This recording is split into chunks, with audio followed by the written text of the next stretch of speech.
Pada kesempatan ini saya diminta untuk menyampaikan tausiah berkenaan dengan peringatan Isra Mi'raj, kaitannya dengan sonsong Ramadan. Kalau kita ingat-ingat, mungkin sudah sering kali kita mengikuti acara peringatan Isra dan Mi'raj. Sebab setiap tahun kita laksanakan acara itu, ya. Tapi sejauh ini yang saya tahu itu banyak bicara tentang kronologis, lalu bermuara ke sholat.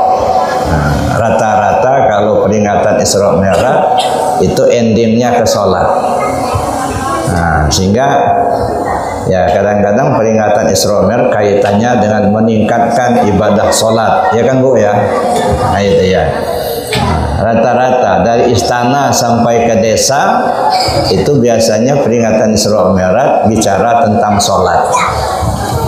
Nah, karena itu sudah sering disampaikan, maka pada malam hari ini saya tidak akan banyak menggubris tentang sholat.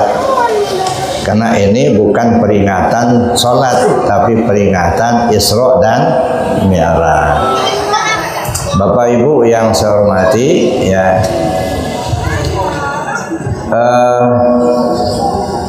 pelaku Isra Mi'raj itu ada 3. Itu pelakunya. Yang pertama Nabi kita Muhammad Sallallahu Alaihi Wasallam. Yang kedua Jibril alaihi salam.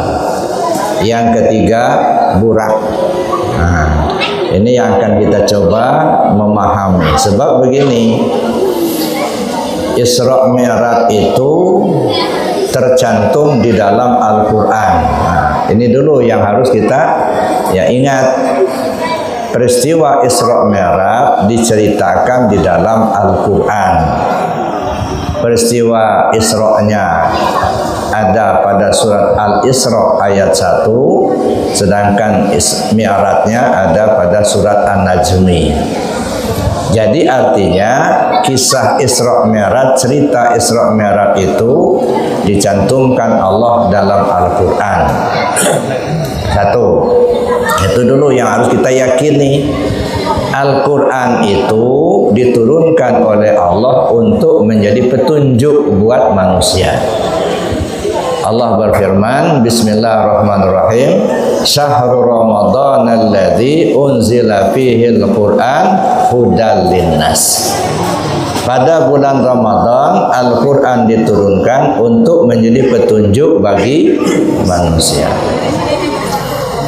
Al-Quran diturunkan untuk jadi petunjuk. Isra Mi'raj tercantum dalam Al-Quran. Itu artinya Isra Mi'raj itu adalah sebuah petunjuk. Pertanyaannya, apa petunjuknya? Ini yang jarang dikupas, jarang disampaikan. Maka pada malam hari ini saya akan mencoba mengajak untuk memahami petunjuk itu. Ya, Nabi Muhammad dulu waktu Isra Mi'raj tujuannya kemana, Bu? Ke Sidratul Muntaha. Ngapain di situ? Nabi Muhammad itu Isra Mi'raj untuk menghadap Allah. Sidratul Muntaha itu dilewati, Bu. Ya. Itu satu tujuan Nabi Muhammad waktu Isra Mi'raj itu untuk menghadap Allah. Bapak Ibu mau menghadap Allah apa tidak? Benar mau? Mau cepat apa mau lambat? Cepat aja ya. Semua manusia pasti akan menghadap Allah. Inna lillahi wa inna ilaihi. Dari Allah mesti pulang ke Allah. Nabi Muhammad Isra Mi'raj menghadap Allah, manusia akan menghadap Allah. Inilah satu petunjuk. Kalau ingin selamat pulang ke Allah, contohlah Isra Mi'raj. Makanya Isra Mi'raj ini disebutkan Allah dalam Al-Quran. Allah berfirman, Bismillahirrahmanirrahim, Subhanalladzi asra bi'abdihi layla minal masjidil haram ilal masjidil aqsa alladzi barakna haulahu linuriyahu min ayatina innahu huwas samiul basir.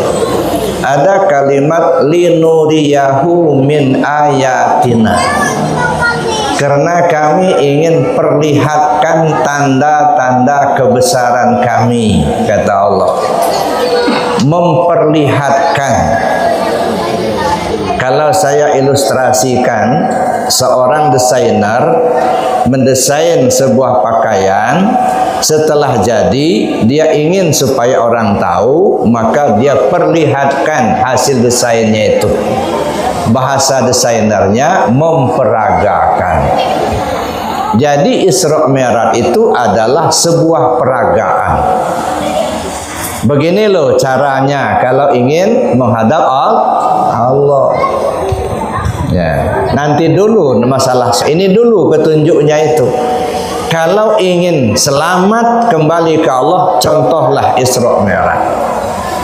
Apa yang kita contoh dari Isra Mi'raj itu? Yang pertama, ketika Nabi akan berangkat, ketemu siapa? Ketemu Jibril alaihis salam. Apa peran Jibril ketika Isra Mi'raj itu? Membimbing Nabi untuk menghadap Allah. Jadi Jibril itu adalah pembimbing Nabi. Oh, kalau begitu kita itu harus ada pembimbing. Tidak bisa kita mengharap-harap mau berangkat sendiri. Mesti ada pembimbing. Makanya Syekh Muhammad Amin Al-Qurdi dalam kitabnya Tanwirul Qulub mengatakan, wajib bagi seorang hamba yang ingin usul kepada Allah mencari seorang guru pembimbing yang dapat membawa ruhaniyahnya menghadap kepada Allah. Wajib, bukan sunat, bukan siapa yang mau, wajib. Kenapa wajib? Karena kembali kepada Allah itu wajib. Datang dari Allah mesti pulang ke Allah. Kalau tidak kembali ke Allah, enggak selamat. Yang selamat itu dari mana dia datang, ke situ dia pulang. Datang dari Allah, pulang ke Allah. Nah, untuk bisa sampai kepada Allah itu mesti ada pembimbing. Dalam kaidah usul fikih, ma la yatimul wajib illa bihi fahuwa wajib. Sesuatu yang wajib tidak akan tercapai melainkan dengan sesuatu yang lain, maka sesuatu yang lain itu hukumnya wajib juga. Kembali ke Allah wajib. Tidak bisa sampai tanpa pembimbing, maka mendapatkan seorang pembimbing hukumnya wajib. Wudu itu tidak wajib. Ibu sudah mandi, sudah bersih-bersih, mau wudu boleh, tak wudu juga boleh. Ya. Tapi ketika kita akan sholat, tidak sah sholat kalau tidak wudu, maka wudu menjadi wajib. Gitu. Nah, itulah yang disebut dengan sesuatu yang wajib tidak akan tercapai melainkan dengan sesuatu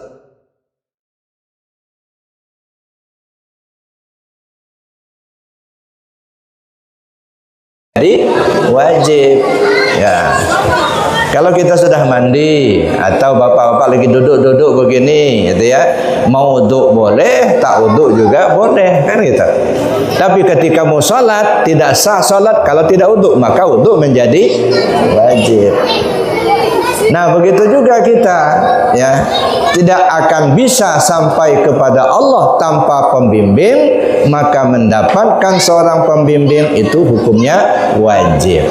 Pembimbing dalam bahasa tasawuf namanya mursyid. Maka wajib kita mendapatkan seorang pembimbing,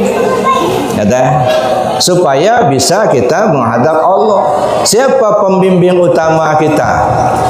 pembimbing utama kita adalah junjungan kita Nabi besar Muhammad sallallahu alaihi wasallam. Beliau pembimbing kita yang menunjukkan cara untuk kembali ke Allah. Maka diperagakanlah Isra Mi'raj. Saya kira Nabi Muhammad SAW itu Isra Mi'raj itu bukan hanya sekali, Pak. Sering kali. Cuman yang diperagakan cuman sekali. Untuk apa? Untuk jadi petunjuk bagi manusia. Supaya dicontoh, diikuti. Begini loh caranya kalau ingin kembali ke Allah. Cari seorang pembimbing.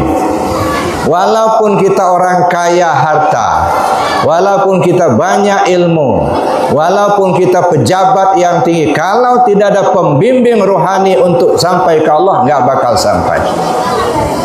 Nah, makanya pembimbing utama kita adalah Nabi kita Muhammad sallallahu alaihi wasallam. Tapi secara fisik kita belum ketemu. Ya, nggak usah khawatir. Nabi telah menyatakan, taraktu fikum amraini lan tadillu abada mastamasaktum bihima kitaballah wa sunnata rasulih. Saya tinggalkan kepada kalian dua buah petunjuk yang kamu tidak akan tersesat selagi kamu berpegang kepada kedua petunjuk itu, yaitu Al-Quran dan Sunnah Rasul. Nah, ini dua petunjuk ini kita ikuti. Cuman masalahnya Al-Quran dan Sunnah berbahasa Arab. Tidak semua kita bisa baca bahasa Arab. Tidak semua orang mengerti bahasa Arab. Jangan khawatir, Nabi turunkan warisan yang ketiga.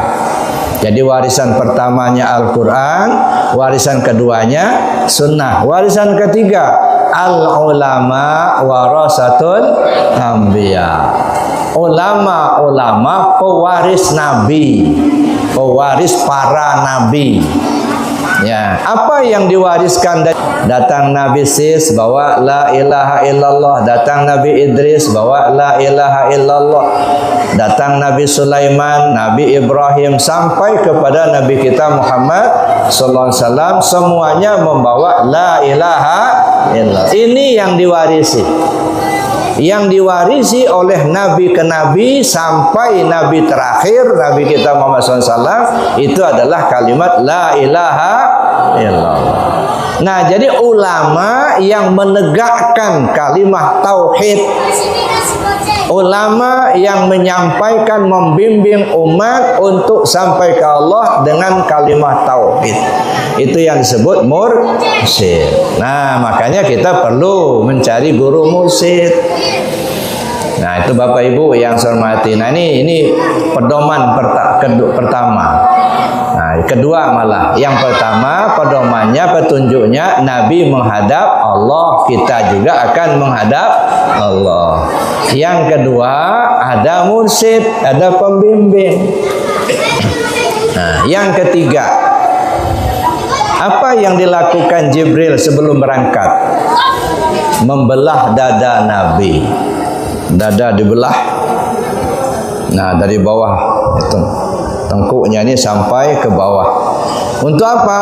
Dikeluarkan jantungnya. Kenapa dikeluarkan? Dibersihkan. Dada lambang fisik, jantung lambang hati. Artinya kalau ingin menghadap Allah harus bersih lahir dan batin. Kepingin menghadap Allah tapi tidak bersih lahir batin, ya bisa sampai, Pak. Bersihkan dulu zahirnya, bersihkan dulu batinnya. Nah, ketika kita akan membersihkan diri kita, ya, kita perlu tahu cara membersihkannya gimana. Kan kita disuruh oleh Nabi sallallahu alaihi wasallam ketika selesai salat baca tasbih 33, subhanallah subhanallah subhanallah, alhamdulillah alhamdulillah alhamdulillah, Allahu akbar Allahu akbar Allahu akbar. Nah, subhanallah artinya maha suci Allah. Apakah kalau kita tidak baca subhanallah, Allah itu tidak maha suci? Ya enggak, tetap saja Allah Maha Suci. Sedunia ini tidak ada orang yang mengucap subhanallah, Allah tetap Maha Suci. Sedunia ini semuanya nyebut subhanallah, kemahasucian Allah tidak akan bertambah. Jadi tak ada pengaruh bagi Allah. Tapi kenapa kita disuruh banyak-banyak mengucap subhanallah? Supaya sadar dulu kita. Makanya saya katakan ini zikir penyadaran. Biar sadar dulu kita bahwa yang suci itu Allah. Kita ini kotor. Jadi kalau kita sebut subhanallah, subhanallah, subhanallah, bahasa yang tidak tersebut apa? Ya Allah, kau maha suci, aku yang kotor. Ya Allah, kau yang suci, aku ini kotor, ya Allah. Karena kita sadar kita ini kotor, Allah yang maha suci, sedangkan kita akan kembali kepada Allah yang maha suci itu. Allah yang maha suci tidak bisa menerima kecuali yang suci juga. Innallaha ta'ala thayyibun la yaqbalu illa thayyiban. Allah itu maha bagus, maha indah, maha suci. Dia tidak akan menerima kecuali yang suci juga. Sedangkan kita masih kotor, ingin kembali kepada Allah yang maha suci. Itu artinya kita harus mensucikan diri kita dulu. Kalau ingin kembali ke Allah, sucikan dirimu dulu. Nah, ketika kita ingin mensucikan diri, kita bertanya kepada mereka yang tukang cuci. Ya, carilah ulama-ulama yang ahli mencuci diri, membersihkan diri. Pak Kiai, saya ini kotor Pak Kiai. Alhamdulillah. Kok alhamdulillah Pak Kiai? Orang yang merasa kotor itu tanda dapat rahmat Allah. Tapi orang kotor tapi tidak merasa kotor itu laknat Allah. Orang kotor tapi tidak merasa kotor itu laknat Allah. Orang kotor merasa kotor itu rahmat Allah. Orang berbuat salah merasa tidak bersalah itu laknat Allah. Orang berbuat salah merasa bersalah itu adalah rahmat Allah, kata ya. Jadi oleh karenanya ya seorang cari kiai, Pak Kiai saya ini kotor Pak Kiai, saya ini ingin membersihkan diri saya, bagaimana caranya Pak Kiai? Ya, kata Pak Kiai yang ahli tukang cuci, ya ahli mencuci. Nah, kalau kamu ingin mensucikan dirimu, ikuti 4 langkah. Pertama, sucikan dirimu dari hadas dan najis. Itu 1 langkah. Mensucikan dari hadas besar, mandi. Mensucikan diri dari hadas kecil, wudu. Enggak ada air, tayamum. Mensucikan najis, buang bendanya, bau dan rasa. Langkah pertama, berwudu. Yang kedua, sucikan anggota tubuh zahirmu. Anggota tubuh zahir kita ini ada 8. Mata, telinga, hidung, mulut, tangan, kaki, perut, dan kemaluan. Bagaimana cara mensucikannya? Tidak cukup pakai air, mesti istighfar dan taubat. Karena 8 inilah yang memberi kontribusi kepada kita berpahala atau berdosa. Ketika alat ini kita gunakan berbuat baik, maka kita dapat pahala.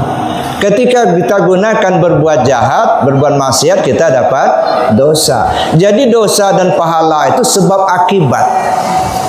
Makanya pahala nggak perlu diminta, Pak. Ini kan orang kadang-kadang nyinyir sama Tuhan gitu ya. Mudah-mudahan amal ibadah kita dapat pahala dari Allah. Kayak nggak percaya sama Tuhan. Ngapa yang diminta lagi? Mau udah dijanjikan? Wa may ya'mal misqala dzarratin khairan yarah. Wa may ya'mal misqala dzarratin syarran yarah. Ya udah, siapapun berbuat baik sekecil apapun pasti dibalas. Balasan namanya pahala. Siapapun berbuat jahat sekecil apapun mesti dibalas. Balasannya namanya dosa. Jadi dosa dan pahala itu sebab akibat dari penggunaan 8 macam alat ini. Maka membersihkannya tidak pakai air, tapi istighfar dan taubat.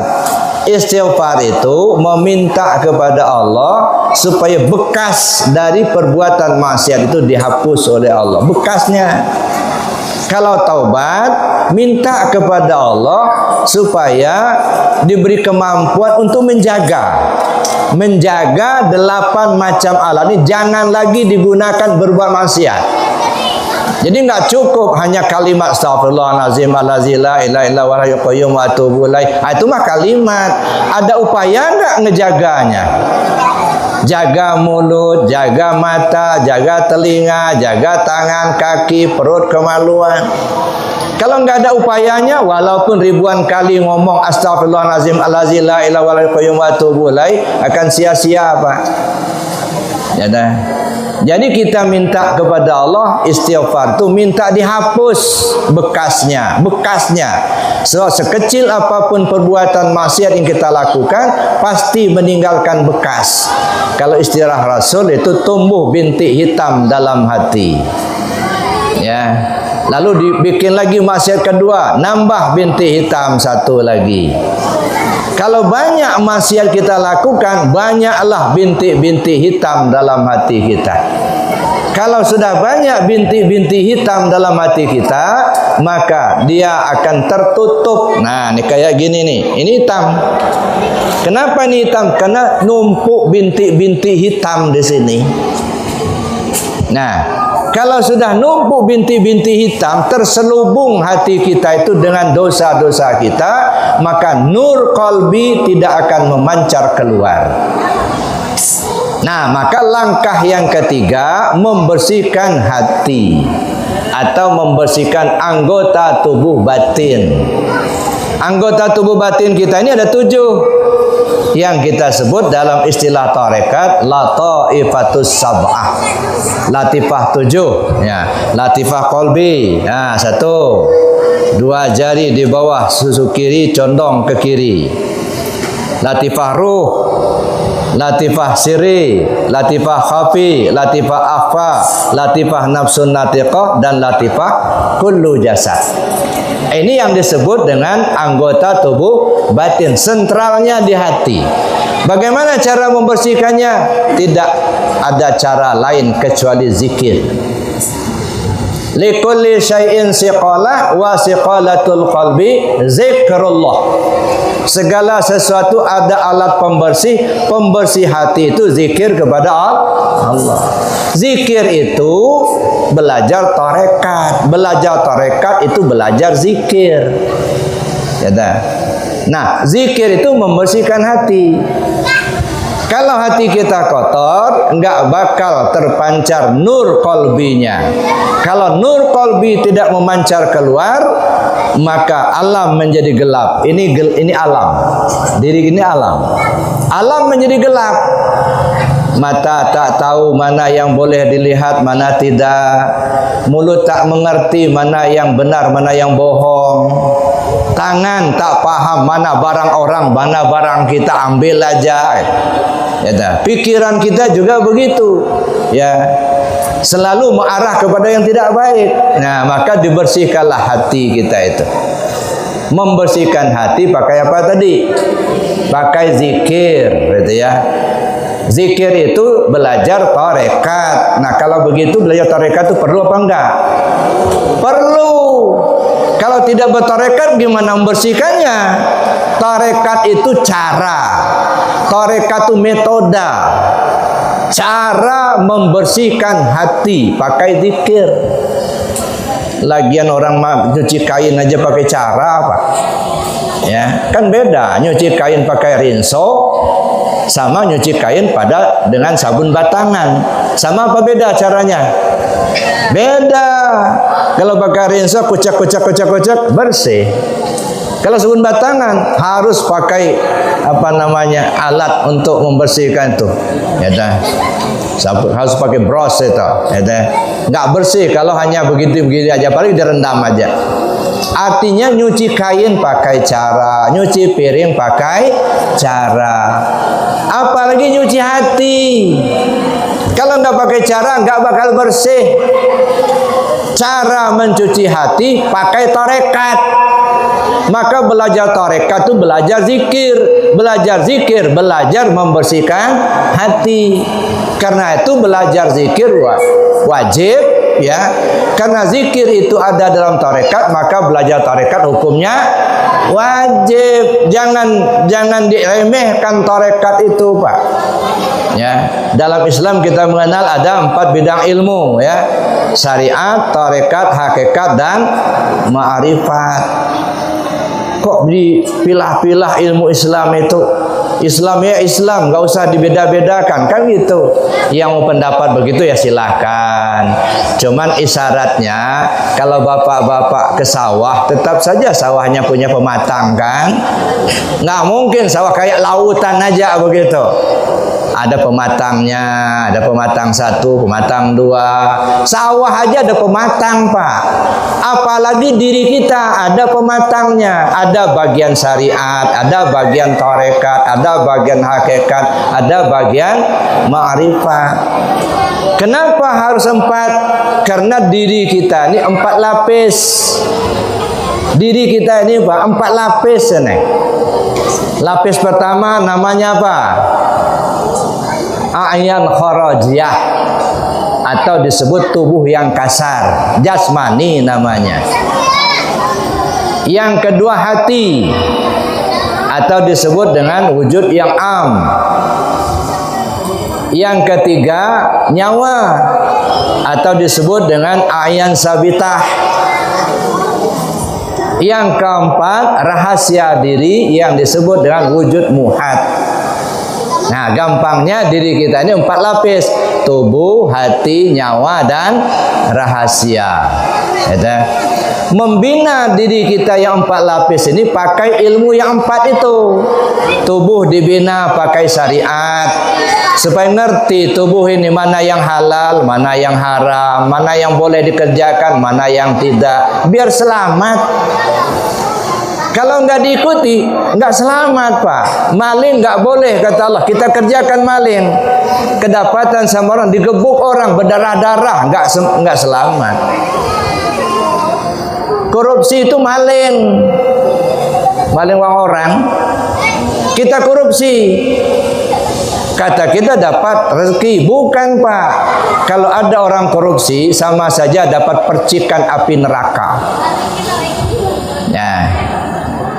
Kalau orang korupsi maling, kata Allah jangan, nggak boleh maling. Wasariqu wasariqatu faqta'u aydiyahuma. Pencuri laki atau perempuan, potong tangan mereka. Nah, berarti maling itu nggak boleh. Nah, kita lakukan, datang ke PK, ditangkap, badan masuk penjara, jabatan dicopot, harta disita, udah nggak selamat. Jadi belajar syariat itu untuk menyelamatkan nih tubuh ini. Maka syariat jalan bagi tubuh.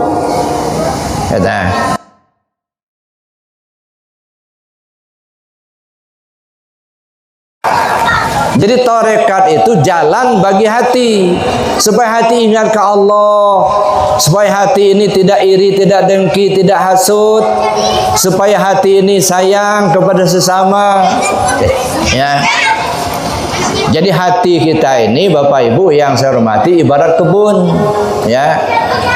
Cengkeh kita tanam, yang tumbuh bukannya cengkeh, alang-alang pun ikut tumbuh. Ya, datang orang lewat, waduh Pak, ini kalau dibiarkan alang-alang bisa mati cengkeh ini. Oh ya Pak, terima kasih. Datang lagi satu orang, waduh Pak, ini alang-alangnya tinggi benar ini, kalau dibiarkan bisa mati cengkehnya. Iya Pak. Ribuan orang datang ngomong alang-alang ini tinggi, kalau dibiarkan cengkeh bisa mati. Cuman kita dengarin aja, kira-kira alang-alangnya mati enggak? Ya enggak, tambah subur malah. Ya. Begitulah kita ini. Dari TK, ibu guru bilang, "Nah, enggak boleh iri dengki sama teman sebangku." Ya, Bu. Masuk ke SD, ibu guru, Pak guru, jangan iri sama orang lain. Ya, Pak, ya, Bu. Masuk SMP, SMA, begitu juga. Masuk perguruan tinggi, tidak boleh iri sama orang lain. Masuk ke masyarakat, kiai, ustadz ngomong, jangan iri kepada orang lain. Kira-kira irinya hilang enggak? Ya enggak. Sama aja dengan tadi. Alang-alang sudah besar, banyak orang ngomong alang-alang ini kalau dibiarkan bisa mati cengkehnya. Tapi itu informasi, Pak. Belum ada aksi. Mestinya ada informasi, ambil aksi. Ambil randap, semprot atau babat habis alang-alangnya, bersihkan alang-alang. Nah, barulah cengkehnya bisa subur. Ya dah. Lalu dirawat, dipupuk, disiram, dipagar, disiangin. Nah, itu merawat cengkeh, baru cengkehnya bisa bagus. Nah, begitu juga hati kita, Pak. Banyak orang sudah ngomong tidak boleh iri dengki sama orang lain, nggak boleh ngejelek-jelekin orang lain, nggak boleh membuli-buli orang lain. Tapi itu informasi. Ada aksi apa tidak? Nggak ada aksi. Kalau tidak ada aksi, ribuan orang ngomong kayak gitu, iri dengki tetap saja bersarang, nggak akan habis. Ambil aksi. Bagaimana aksinya? Likulli syai'in siqalah wa siqalatul qalbi zikrullah. Segala sesuatu ada alat pembersih hati, zikir kepada Allah. Nah, jadi kalau orang bilang, Pak, iri dengki nggak boleh, ya, nggak boleh iri sama orang lain. Iya, makasih. La ilaha illallah. Ada aksi. Sedikit demi sedikit rontoklah rasa iri, rasa dengki tadi. Kena ada aksi. Tapi kalau nggak ada aksi, tetap saja subur, Pak, sampai tua.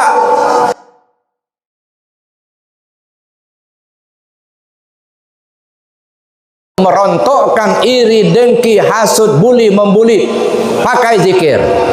La ilaha illallah. Nah, itu likulli syai'in siqalah wa siqalatul qalbi zikrullah. Alhamdulillah Bapak Ibu, bersyukur kita kepada Allah. Beliau wali kita, ya, Pak Samuel Muaz, yang ditugaskan oleh Al-Mukarram Abu Amran dari Aceh untuk membimbing jamaah yang ada di Binjai ini. Ya, bersyukur kepada Allah, manfaatkan kesempatan ini. Tidak banyak, Pak, yang bisa membimbing. Jadi kalau Allah turunkan seseorang hamba yang bisa membimbing seperti beliau ini, alhamdulillah, bersyukur kepada Allah. Manfaatkan beliau. Jangan disia-siakan waktu. Nggak ada lagi beliau, belum tentu ada yang lain nanti. Nah, nih, maka bersyukur kepada Allah. Jangan hanya ditonton, Pak, tapi dituntun. Ya. Jadi beliau bukan tontonan, tapi tuntunan. Beliau menuntun umat agar bisa usul ke Allah. Maka berterima kasihlah kepada beliau, bersyukur sama Allah.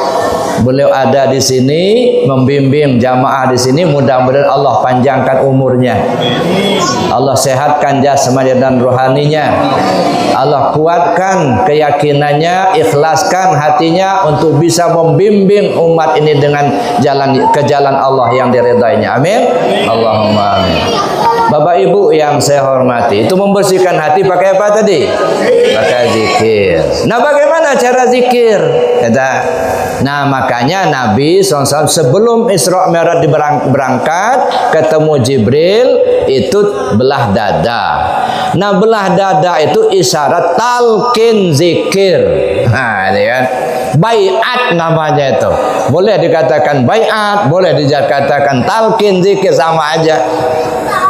Ya, makanya Syekh Muhammad Amin Al-Qurdi bilang, ya, kalau kau telah menemui seorang mursyid, jangan tinggalkan dia sebelum ruhmu dibawanya menghadap kepada Allah. Kalau ketemu seorang guru mursyid, jangan tinggalkan dia sebelum ruhmu dibawanya menghadap kepada Allah. Maksudnya apa?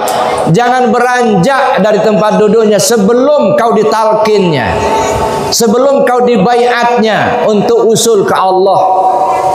Makanya Nabi SAW itu ketika akan berangkat Isra Mi'raj, enggak langsung berangkat, Pak. Belah dada dulu. Artinya apa? Talqin zikir dulu gitu. Baru berangkat.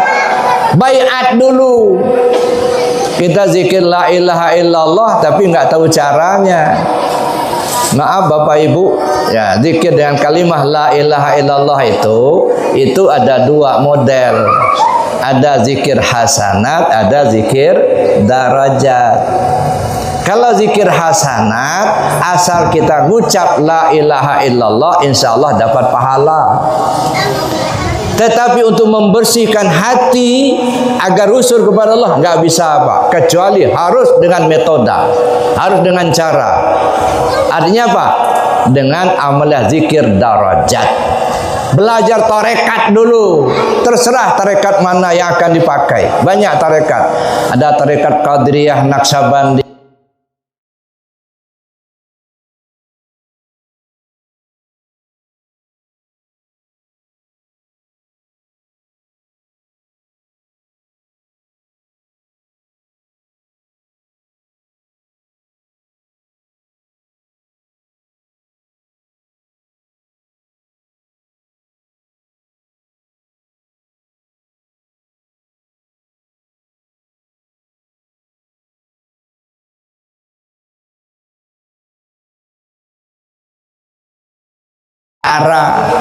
Misalnya tarekat Qadiriyah, stressingnya dizikir jahar la ilaha illallah. Tarekat Naqsyabandi, stressingnya zikir khafi, ismu zat dalam hati.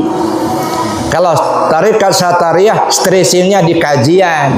Tapi semuanya mesti bersandar dengan dua kalimat syahadat la ilaha illallah Muhammad Rasulullah. Makanya di Arafah, Pondok Pesantren Arafah Lampung, saya bilang sama jamaah, ya, saya ingat ada pepatah Melayu, ya, belayar biduk sampai ke pantai, bawa barang serta penumpang, carilah hidup yang akan dipakai, kok mati bisa ditompang. Mana pakaian hidup, mana tompangan mati? Ini yang perlu dicari. Ternyata dua kalimat syahadat itulah, Pak. Ya. Cuman kalau hanya kalimatnya saja asyhadu alla ilaha illallah wa asyhadu anna muhammadar rasulullah, burung beo hafal juga. Anak SD hafal juga. Kalau pemahaman kita tentang dua kalimat syahadat baru sebatas hafalan kalimat, nggak naik kelas, Pak. Kelas SD itulah.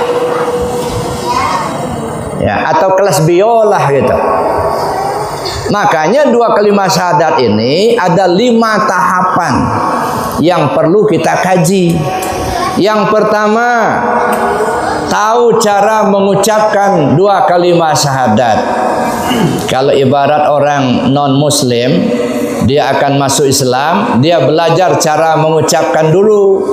Setelah dia tahu cara mengucapkan, baru dia ikrar. Setelah dia ikrar, baru disebut muslim. Setelah muslim, baru punya ini ilmunya ilmu syariat, ilmu fikih. Jadi ilmu syariat itu ilmu fikih, ilmu syariat itu ibarat kulit, ya. Maka saya bilang, ya, kan dalam Islam itu ada Islam, iman, dan ihsan. Islam itu diturunkan dalam bidang ilmu, namanya ilmu syariat. Ihsan itu diturunkan dalam bidang ilmu, namanya ilmu tasawuf. Kalau saya ibaratkan buah, Islam itu ibarat kulit, iman itu ibarat isi, ihsan itu ibarat rasa. Jadi kulit membungkus isi, isi menyimpan rasa. Ibu kalau beli doren, yang dibeli itu apanya? Nah, Bapak kalau beli doren, sebenarnya yang dibeli itu apanya? Rasanya. Ya, kan gitu. Cuman rasanya nggak ketemu kalau nggak ada isinya. Isi itu nggak enak kalau nggak dibungkus kulit. Jadi kulit membungkus isi, isi menyimpan rasa. Jadi jangan dibuang, Pak. Ini kan kita kadang-kadang dibuang. Saya nggak maulah yang nama tasawuf itu. Ya sudah, makan tuh kulit. Mendingan kalau kulit apel, kulit doren yang di orang yang hanya duduk di syariat, seram Pak. Ya, kalau hanya duduk di syariat, ya dah, ini haram, dosa, masuk neraka. Masya Allah. Ya, serem. Ya dah. Makanya jangan hanya di syariat. Syariat itu kulit luar. Nih, kerja tubuh. Orang yang muter-muter di syariat, kalau bahasa kami di kampung itu seperti sapi menarik gilingan padi. Ya, di kampung itu ada gilingan padi yang dibuat oleh tukang buat di sana, bukan dari besi, ya ta? Ditarik sama sapi. Dari pagi sampai sore sapi itu narik gilingan padi itu, perasaannya udah jauh benar berjalan. Nggak tuh muter-muter di situlah. Banyak kita ngaji, gurunya banyak, tapi yang dikaji syariat melulu, muter-muter di situlah. Jangan sampai habis. Masih banyak yang perlu kita kaji lebih jauh, gitu ya. Nah, itu Bapak Ibu yang saya hormati, maka tidak boleh dipertentangkan syariat dengan hakikat. Syariat tanpa hakikat sama dengan badan tanpa nyawa. Badan tanpa nyawa apa namanya? Bangkai, mayat. Ya, itu badan tanpa nyawa. Nyawa tanpa badan? Hantu.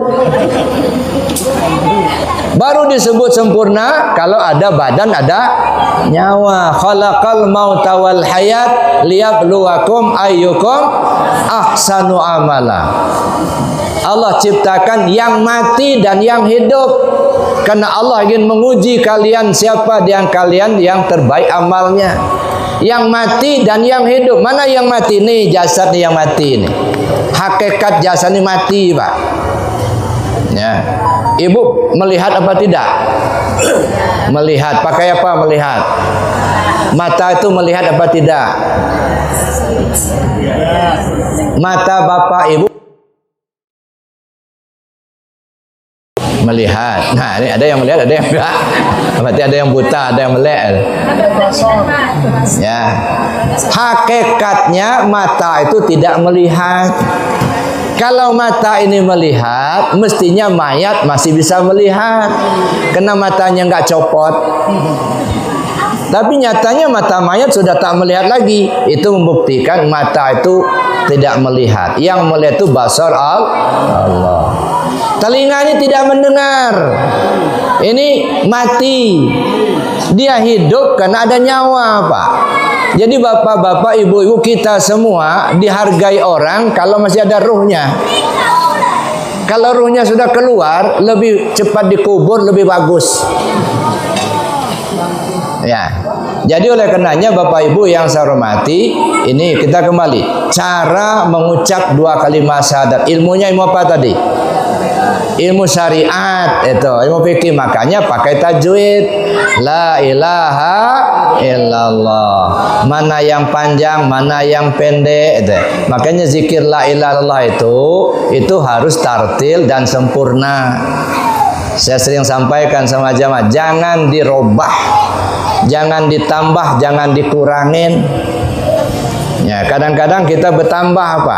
Ya, la ilaha illallah itu sudah bertambah hamzah, itu nggak boleh. Dia nggak ada hamzahnya di sana, mesti apa namanya plong aja, lempeng aja. La ilaha illallah. Jadi nggak usah la ilaha illallah. Kalau sudah bertambah hamzah, berkurang.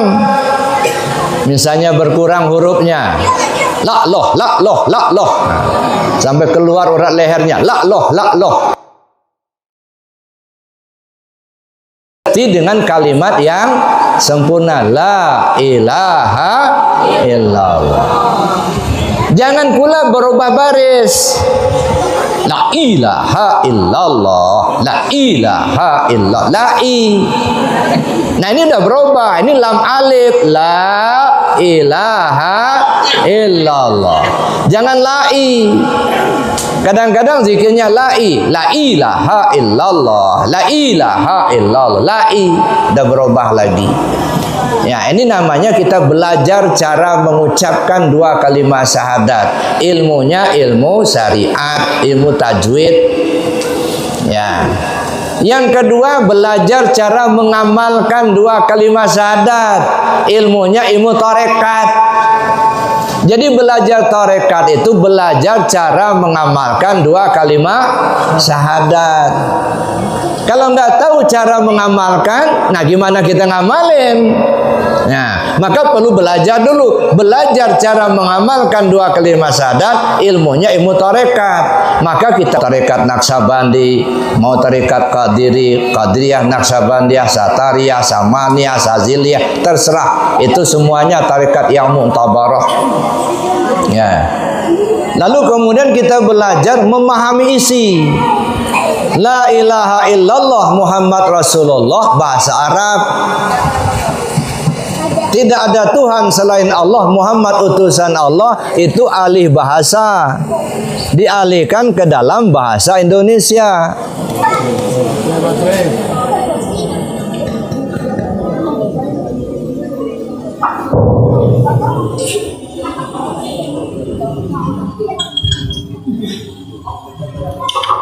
Nah, sekarang kita alihkan dalam bahasa Indonesia. Mau dialihkan ke bahasa apapun boleh-boleh saja. Yang penting kita ngerti.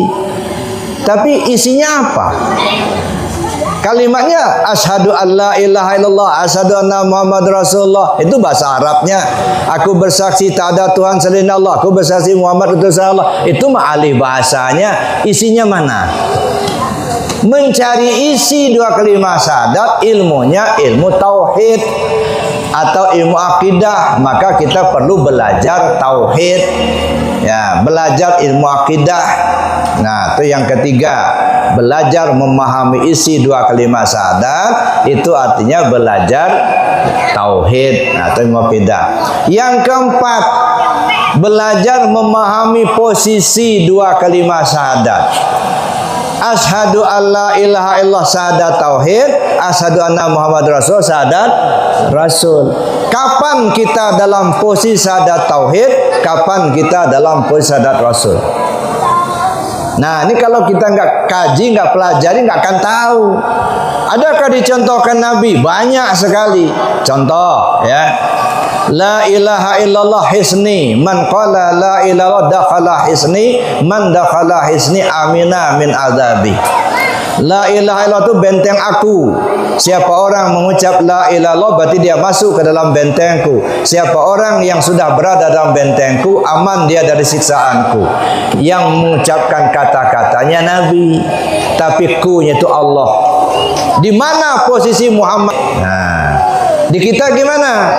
Nah, contoh, ayam itu binatang yang halal apa haram? Halal. Ayam, kambing, sapi kan binatang halal. Cuman kalau disembelih tidak dengan bismillah menjadi haram dimakan. Di mana letak halal, di mana letak haram? Nah, ini juga perlu kita pahami. Di mana letak halalnya, di mana letak haramnya. Kenapa ini? Habis baterai. Hah? Habis baterai. Habis baterai. Orang-orang syariat memahaminya terletak pada kalimat Bismillahirrahmanirrahim. Makanya orang kalau nyembelih itu selalu Bismillahirrahmanirrahim.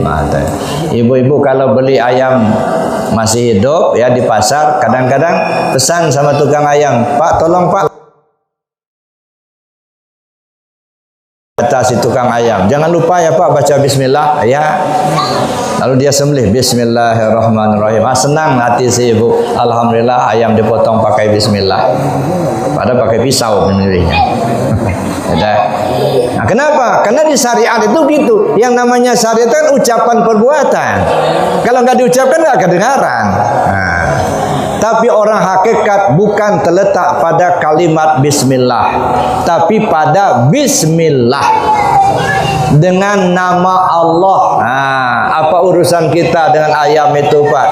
Kita ngejadikannya enggak, kita ngidupkannya enggak, kok kita yang ngebunuhnya, makanya haram. Ya, menjadikan ayam nggak pernah, menghidupkan ayam nggak juga. Kok tiba-tiba kita yang membunuhnya? Maling, gitu Pak. Maling punya Allah, makanya haram. Tapi dengan Bismillah, dengan nama Allah. Nah, begitu. Dengan nama, bukan kita yang beli. Dengan nama Allah, aku sembelih ayam ini, baru halal. Ya. Jadi itu Bapak Ibu, itu namanya memahami posisi. Kapan kita dalam posisi syahadat tauhid, kapan kita dalam posisi syahadat Rasul. Ilmunya ilmu hakikat. Naik lagi yang keempat, itu apa lagi itu? Memahami, ya. Nah, kalau kita memahami, cara memakai dua kalimat syahadat. Gimana cara memakai dua kalimat syahadat? Jadi dua kalimat syahadat itu 5 tahapan tadi. Yang pertama apa? Belajar cara mengucapkan. Yang kedua, belajar cara mengamalkan. Yang ketiga, belajar memahami isi. Yang keempat, belajar memahami posisi. Yang kelima, belajar cara memakai. Nah, kalau belajar cara mengucapkan ilmu syariat, cara mengamalkan ilmu tarekat, memahami isi ilmu tauhid atau ilmu akidah, memahami posisi ilmu hakikat, memahami cara memakai ilmu ma'rifat. Nah, makanya perlu sama dengan membersihkan tadi, ya awal mulanya membersihkan tubuh kita dengan membersihkan hadas dan najis pakai air. Yang kedua, membersihkan anggota tubuh zahir pakai apa tadi? Istighfar dan taubat. Yang ketiga, membersihkan anggota tubuh batin pakai apa? Pakai zikir. Yang keempat, membersihkan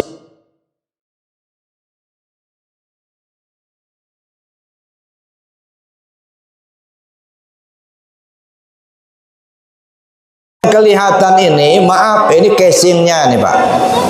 Ya, ini casing. Banyak orang tertipu. Sangkarnya bagus, tapi penghuni sangkarnya tidak bagus. Ya, apalah artinya sangkar yang bagus kalau burungnya nggak ngukur?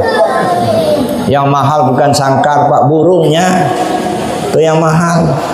Inna akramakum indallah atqakum. Yang mahal itu penghuni sangkar itu, gitu ya. Jadi membersihkan ruh robbani, caranya bagaimana? Mengenal diri. Kalau kenal diri, kenal kepada Allah. Kalau kenal kepada Allah, hilang sangkutan. Tak tersangkut hati itu dengan apa dan siapa, kecuali kepada Allah semata. Tak nyangkut dengan pahala, tak tersangkut dengan sorga, tak tersangkut dengan jabatan.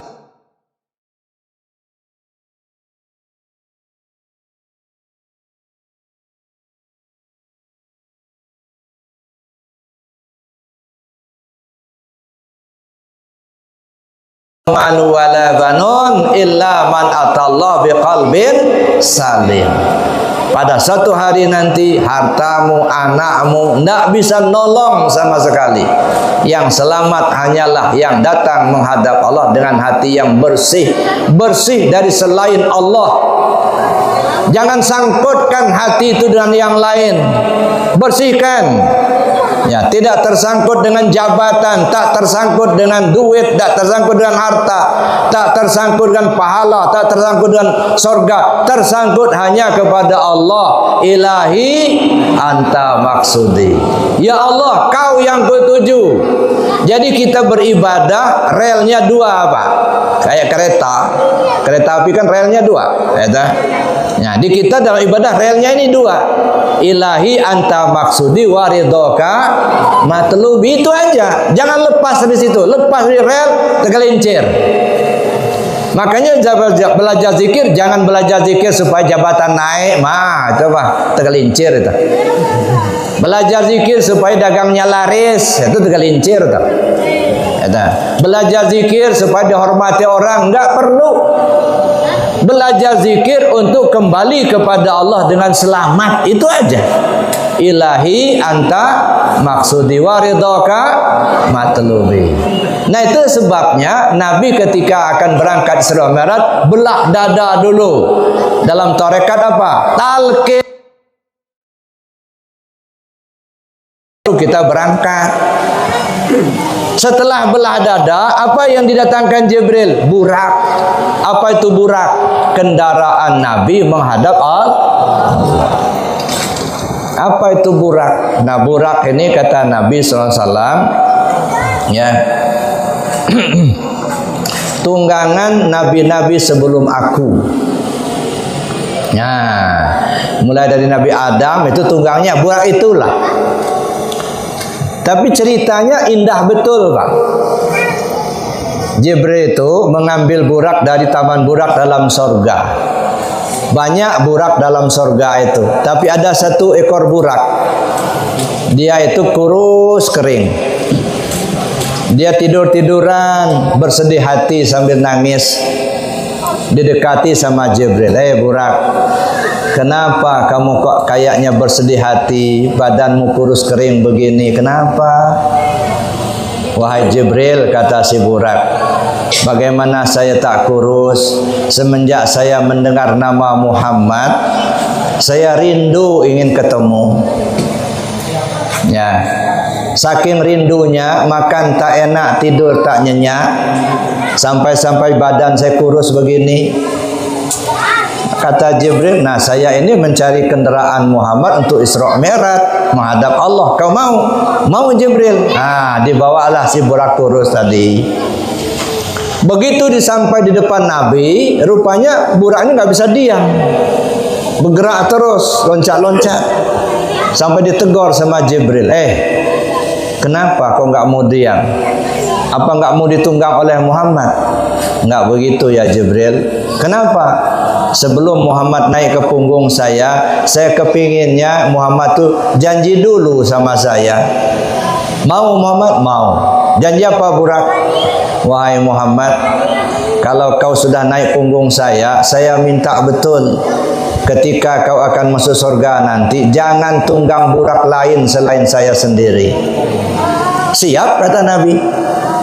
Nah, itu janji mintanya. Jangan tunggang burak lain selain saya sendiri. Siap, kata Rasul. Begitu mengatakan bersedia, apa kata si burak? Wahai Rasul, tanda persetujuan, tolong tanganmu yang mulia itu taruh dulu di punggung saya. Akhirnya Nabi meletakkan tangannya di atas punggung burak. Begitu tercacah tangan Nabi di atas punggung burak, wah gembiranya bukan main si burak tadi. Saking gembiranya, tubuhnya tidak mampu menampung ruhnya, sampai membubung tinggi setinggi 40 hasta. Ketika Nabi akan naik, nggak bisa naik kalau nggak pakai tangga. Tiba-tiba datang ruhaniyah Sultan Aulia, menyediakan punggungnya dipijak oleh Rasul sebagai tangga naik. Ketika Nabi sedang memijak punggung Sultan Aulia, apa kata Nabi? Sekarang saya memijak punggungmu, kelak kau akan memijak punggung para waliullah. Ya. Sampai di sini apa petunjuknya?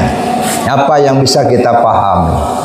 Bapak Ibu yang saya hormati, Nabi SAW ya, ketika akan berangkat Isra Mi'raj kan didatangkan burak. Burak itu tunggangan para nabi sebelum aku, kata Rasul. Apa yang menjadi tunggangan para rasul sebelum Nabi Muhammad? Afdalu ma qultu ana wan nabiyuna min qabli la ilaha illallah. Kalimat teragung yang kusampaikan dan disampaikan nabi-nabi sebelum aku itu adalah kalimat la ilaha illallah. Ternyata ini buraknya, Pak. La ilaha illallah. Makanya begitu selesai talqin zikir, dikasih amalan zikir la ilaha illallah, kasih burak. Nah, cuman masalahnya kalimat tauhid ini, Bapak Ibu, semenjak ditinggalkan oleh Nabi Allah Isa alaihissalam, nggak dipakai orang lagi. Orang sudah nyembah berhala, nyembah patung, nyembah api, nyembah matahari. Kalimat tauhid ditinggal, makanya kurus. Nggak banyak yang ngamalkan. Dibawa oleh Jibril menghadap pada Nabi, minta janji. Apa janjinya?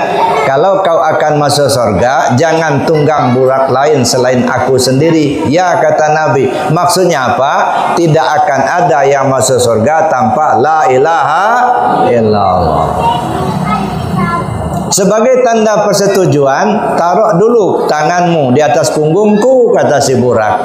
Nabi meletakkan tangannya di atas punggung burak, lalu kemudian burak tadi membubung tinggi besar. Maksudnya apa?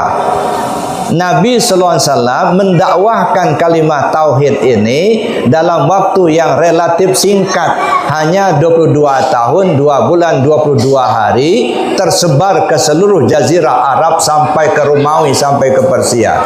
Gemuk lagi si burak diamalkan orang, kata ya. Maka istilahnya menaruhkan tangan di atas punggung burak, mencacahkan tangan di atas punggung burak hanya sebentar. Lebih kurang 23 tahun tersebar ke seluruh jazirah Arab. Masya Allah, luar biasa Bapak Ibu. Bayangkan Nabi Nuh alaihissalam mendakwahkan kalimat tauhid ini 900 tahun, hanya 40 pasang yang masuk. Ini cuma 22 tahun, 2 bulan, 22 hari. Sudah nyebar kemana-mana. Ini ibarat mencacahkan tangan ke atas punggung burak. Jadi apa kendaraan burak tadi? Kalimah la ilaha illallah. Makanya burak ini, kata Nabi, kalau dia naik bukit, kaki depan pendek, belakang panjang. Kalau turun bukit, depan panjang, belakang pendek. Artinya apa? Datar. Kalaupun dia naik, tidak akan terjungkal ke belakang karena punggungnya datar. Turun bukit, tidak akan terjun ke depan. Kenapa? Karena datar. Belakangnya pendek, depannya panjang. Datar. Apa maksudnya? Ala bizikrillahi tatma'innul qulub. Ketahuilah dengan mengingat Allah hatimu menjadi tenang. Daya. Naik bukit, turun bukit. Bukankah kita ini kan seperti itu, Pak? Kadang-kadang naik bukit, kadang-kadang turun bukit. Naik bukit, duit nggak punya, kontrakan habis, istri mau melahirkan, SPP anak nunggak, listrik belum bayar. Waduh, ini naik, Pak. Kalau nggak ingat Allah bisa oleng. Itu naik. Nah, tapi dengan zikir jadi tenang, gitu ya. Turun bukit, uang banyak, rumah bagus, mobil mewah, jabatan naik, banyak gajinya. Wah, ini turun bukit enak. Tapi kalau tidak dengan zikir, betapa banyak orang yang tergelincir setelah turun, Pak. Dulu belum ada jabatan, nggak pernah korupsi. Begitu ada jabatan, jadi koruptor deh. Kan tergelincir. Dulu nggak ada duit, nggak pernah judi. Duitnya banyak, malah judi dia. Nah, ini tergelincir. Jadi burak itu kalau dia naik bukit datar, turun bukit pun datar. Artinya orang yang berzikir itu ingat ke Allah akan tenang. Nah, hatinya penuh dengan zikir kepada Allah. Bapak Ibu yang saya hormati, itu yang kedua. Yang keberapa? Yang keempat, ya. Jadi hikmah dari peringatan Isra Mi'raj itu adalah belajar tarekat. Ya, jadi kawan-kawan, Bapak Ibu yang sudah belajar tarekat sudah benar jalannya mengikuti petunjuk dari Isra dan Mi'raj itu.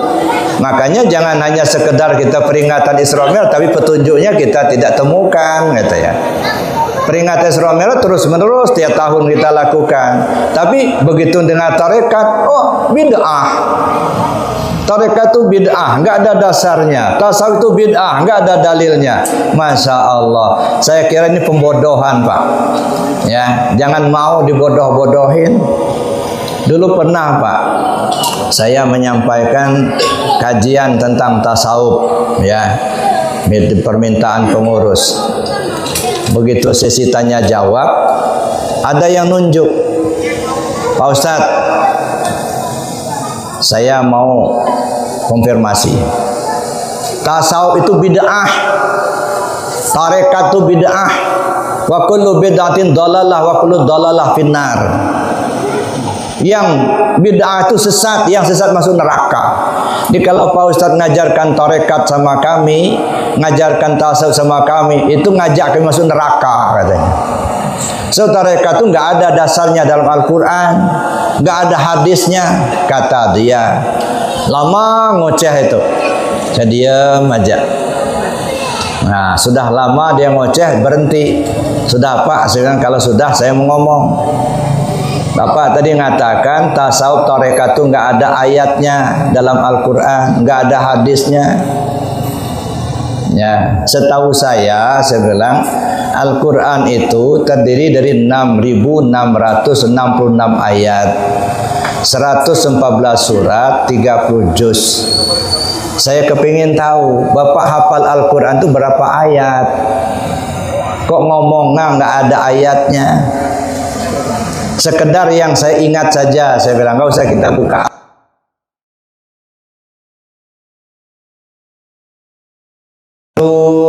Itu ayat Quran bukan? Ayat Al-Quran itu urusan tasawuf, ya. Nahnu aqrabu min hablil warid itu ayat tentang tasawuf, ya. Wa huwa ma'akum aina ma kuntum itu ahli tentang tasawuf. Falyanzuril insanu mimma khuliq itu tasawuf. Tentang tarekat, wazkur rabbaka fin nafsik, sebut nama Tuhanmu melalui hatimu, tarekat, zikir. Wazkur isma rabbika bukratan wa asila, sebut nama Tuhanmu di pagi dan di sore hari, itu tentang zikir. Itu banyak sekali ayatnya. Jadi kalau Bapak mengatakan nggak ada ayatnya, berarti Bapak nggak ngerti. Kalau nggak ngerti nggak usah ngomong lah sebenarnya. Nah ini yang banyak Pak. Kalau sudah nggak ada ayat, nggak ada hadis, itu orang sombong Pak. Kalau dia mengatakan ada nggak ayatnya, saya belum ketemu, wajarlah karena banyak. Ada nggak hadisnya, saya belum ketemu, wajar kalau karena banyak hadis. Tapi kalau sudah nggak ada ayat, nggak ada hadis, wah ini sudah ciri-ciri sombong ya begitu. Nah kalau sudah ngomong begitu nggak usah didengarin lah, ya dah. Itu pembodohan, ya dah. Tasawuf itu perintah Allah, perintah Rasul. Kan pernah satu ketika Rasul bilang sama sahabat, jaddidu imanakum, perbarui iman kalian. Sahabat tanya, kaifa nujaddidu imanana ya Rasulullah? Bagaimana caranya kami perbarui iman kami ya Rasul? Lalu Rasul menjawab, faksiru bizikri la ilaha illallah. Kalian mesti banyak-banyak sebut la ilaha illallah. Itu perintah Rasul. Jadi kalau percaya sama Rasulullah, itulah salah satu ajaran beliau. Perbarui iman dengan banyak menyebut la ilaha illallah. Kalau kalimat itu ditolak, berarti nggak percaya sama Rasul. Ada. Ya, Bapak Ibu yang saya hormati, jadi jangan mau dibodoh-bodohin. Ya, nggak ada hadisnya, masya Allah. Banyak betul hadis tentang tasawuf. Ya, hadis tentang zikir banyak sekali. Ya. Jadi oleh karenanya Bapak Ibu yang saya hormati, dapat disimpulkan bahwa belajar tarekat itu suatu keniscayaan. Mesti kita belajar, jangan ditolak. Nggak bisa membersihkan hati tanpa zikir, tidak bisa zikir tanpa tarekat. Ya, lalu kemudian nggak bisa kita mengenal Allah kalau tidak pakai tasawuf. Ya. Paling yang dikenal nama. Siapa Tuhanmu? Allah, nama. Siapa yang punya nama? Kalau tidak pakai tasawuf nggak akan ketemu Pak. Sebab di syariat itu hanya mengkaji cara menyembah Allah. Cara, ini sah, ini batal, ini halal, ini haram. Tapi mengenal Allah itu sendiri, itu harus pakai ilmu hakikat atau ilmu tasawuf. Sebab nama terkait dengan yang bernama. Contohnya, ini gelas. Gelas ini nama. Ya dah. Gelas. Mana yang disebut gelas? Ya ini barangnya. Jadi kalau saya sebut tolong ambil gelas, berarti mengambil barang yang bernama gelas, bukan tulisan gelas. Allah nama. Yang bernama Allah itu di mana dia? Wa fi anfusikum afala tubsirun. Coba pikirkan tentang dirimu. Ya dah. Makanya saya bilang mencari Tuhan di luar diri kita nggak bakal ketemu. Keliling dunia carilah di dirimu sendiri, baru bisa ketemu. Kata Bapak Ibu yang saya hormati, itu diantaranya ya Isra Mi'raj itu ada yang belah dada, itu artinya talqin zikir.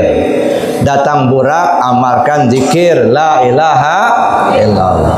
Lalu berjalan Nabi. Dari mana dia jalan? Dari Haram ke Aqsa. Haram itu di Mekah, Aqsa di Palestina. Sampai di Aqsa, naik lagi ke langit. Berarti dua jalan, Pak. Jalan zahir di bumi, jalan ghaib di langit. Jadi Nabi itu mau ketemu Allah itu menempuh dua buah jalan. Jalan zahir di bumi dan jalan ghaib di langit. Nah, kalau kita mesti menempuh dua jalan juga. Zahir syariat, batin hakikat. Ya, jadi kalau kita hanya syariat nggak bakal ketemu Allah. Ya dah.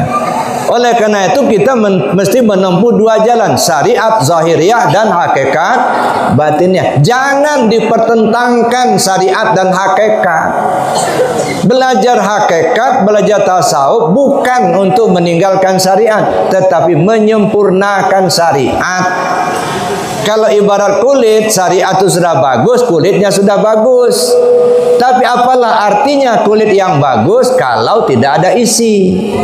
Sama dengan tubuh tak ada nyawa, bangkai. Ya, baru berarti kalau ada nyawanya. Nah, begitulah syariat ada hakikat. As-syari'atu bila hakikatin natilah, wal hakikatu bila syariatin batilah. Syariat tanpa hakikat kosong melompong. Hakikat tanpa syariat batal. Apalah artinya kulit yang bagus kalau nggak ada isi? Saya berapa waktu yang lalu Bapak Ibu ke Malaysia. Jadi saya diajak oleh jamaah di sana jalan ke Melaka. Ya. Itu jalan di Melaka, ada di sebuah toko saya lihat berjejer itu doren.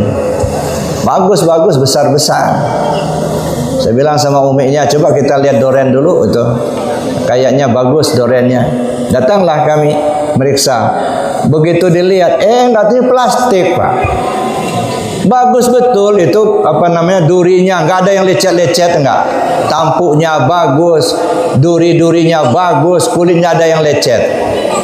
Tapi plastik dibelah kosong. Ini yang saya katakan, apalah artinya kulit yang bagus kalau nggak ada isi?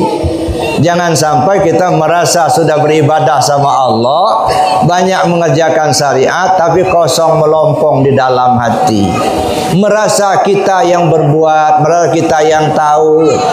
Nah, syariatnya bagus, tapi di hatinya kosong. Ya, Masya Allah. Mudah-mudahan Allah lepaskan kita dari syirik. Sebab syirik itu apa? Syirik itu dosa yang tak berampun. Jadi itu Bapak Ibu, ketemunya dengan Allah ketika melewati dua jalan. Jalan zahir di bumi, jalan ghaib di langit. Nah, kita zahirnya syariat, batinnya hakikat. Ini dua jalan. Burung itu nggak bisa terbang, Pak, kalau sayapnya satu. Nah, setelah menjalani dua jalan, naik langit 1, 2, 3 sampai ke Sidratil Muntaha. Terus lagi, ya, terus lagi sampailah ke Raf-Raf, lalu Nabi sujud. Nah, oleh Allah diperintahkan bangkit. Begitu bangkit, apa kata Nabi? At-tahiyatul mubarakatus salawatut thayyibatunillah. Dijawab oleh Allah, Assalamu alayka ayyuhan nabiyyu wa rahmatullah wa barakatuh.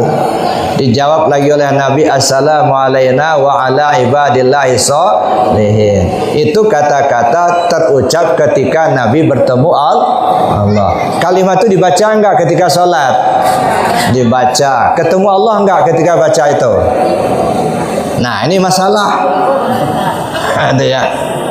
Nabi ketika mengucap kalimat itu ketemu Allah. Sekarang kita ulang di dalam sholat, kitanya ketemu Allah apa tidak?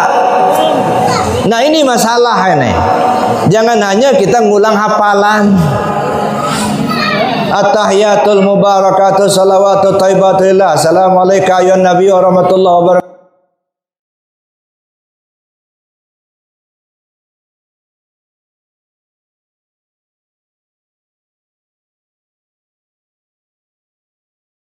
Muhammad berkata at-tahiyatulillah. Allah menjawab assalamualaikum ayuhan nabi. Dijawab lagi sama Nabi assalamu alaina wa ala ibadillah. Nah kita dalam salat mesti begitu. Ketemu zat dan sifat. Zat namanya Allah, sifat namanya Muhammad. Ketemu zat dan sifat. Paham belum mana zat mana sifat? Di sini pentingnya kaji hakikat, Pak. Ya, jadi makanya belajar agama ini jangan hanya sekedar belajar kulitnya, masuklah ke dalam. Ya. Siapa yang berucap, siapa yang berkata, siapa yang menjawab.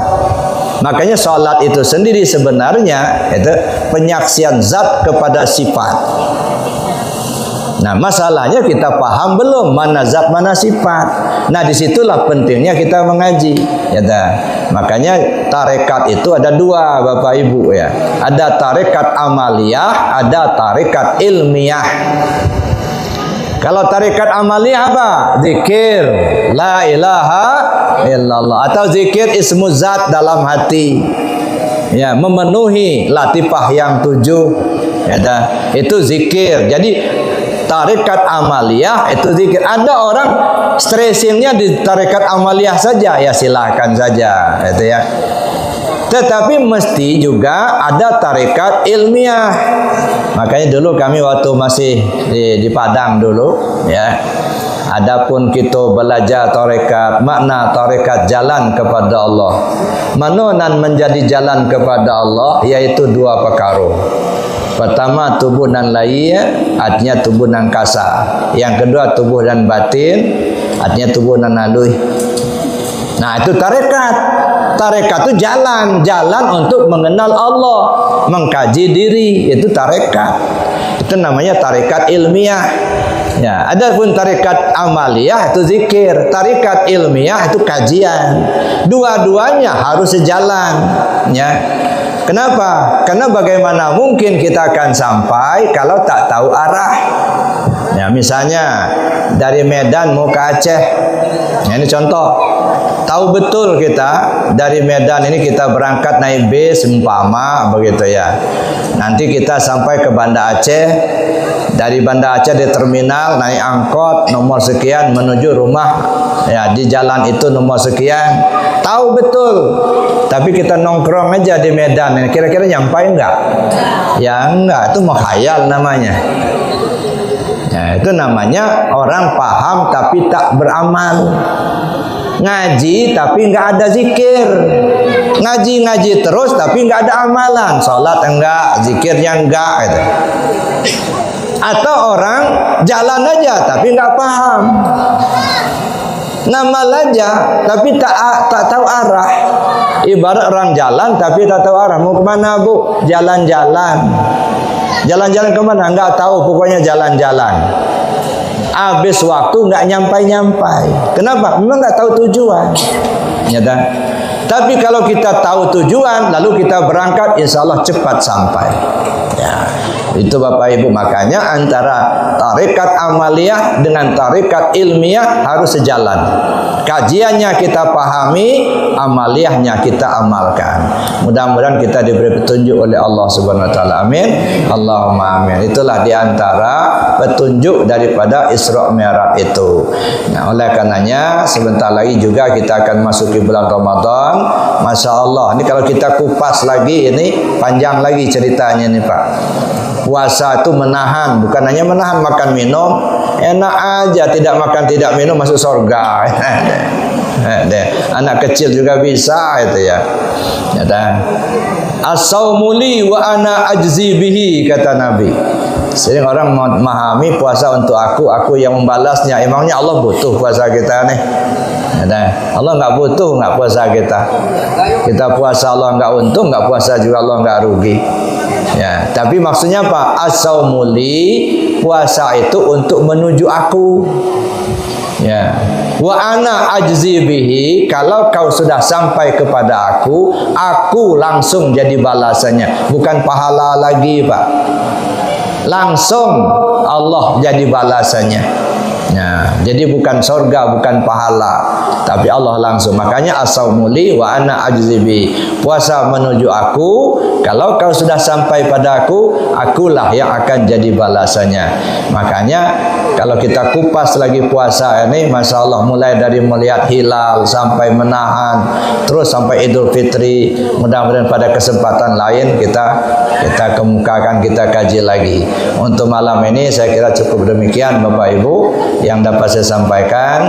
Lagi-lagi mudah-mudahan kita semua diberi petunjuk oleh Allah Subhanahu wa taala sehingga kita menemukan mursyid dapat membimbing kita usul kepada Allah. Nah, mudah-mudahan kita semua selamat kembali kepada Allah. Amin. Allahumma amin. Demikian saja Bapak Ibu yang dapat saya sampaikan. Terima kasih atas perhatian dan maaf atas kekurangannya. Billahi taufiq wal hidayah. Wassalamualaikum warahmatullahi wabarakatuh.